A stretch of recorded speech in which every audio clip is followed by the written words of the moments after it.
உன் கனவை நோக்கி நகர நீ இன்னும் யாரோ ஒருவரின் சரி என்ற வார்த்தைக்காக காத்திருக்கிறாயா? உலகில் மிகவும் வலிமையான சிறை இரும்பு கம்பிகளால் ஆனதில்லை. அது மற்றவர்களின் கருத்துக்காக காத்திருக்கும் உன் மனசால் ஆனது. யோசி. ஒரு பறவை பறக்கும் முன் காற்று வேண்டுமா என்று கேட்குமா? மழை நிற்கும் வரை காத்திருக்குமா? இல்லை. அது சிறகை விரித்து பாய்கிறது. ஏனென்றால் பறப்பது அதன் இயல்பு. அது அதன் உரிமை. ஆனால் நாம் மனிதர்கள் என்ன செய்கிறோம்?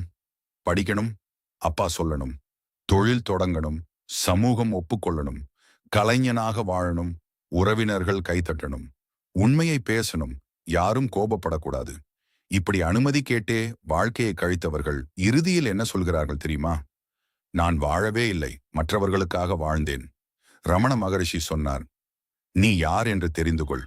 வேறு எந்த அனுமதியும் தேவையில்லை. உன் ஆத்மா உன்னிடமே இருக்கிறது. உன் சிறகு உன்னிடமே இருக்கிறது. வானம் யாருக்கும் சொந்தமில்லை. அது உன்னையும் அழைக்கிறது. ஆனால் நீ இன்னும் தரையிலேயே நிற்கிறாய். ஏனென்றால் யாரோ ஒருவர் பர என்று சொல்லவில்லை என்பதற்காக. இன்று உன்னிடம் ஒரு கேள்வி. உன் வாழ்க்கையில் நீ மிகவும் விரும்பி செய்ய நினைத்தது என்ன? ஆனால் மற்றவர்களின் பயத்தால் நிறுத்தி வைத்தது என்ன? கமெண்ட் செய்யுங்கள்.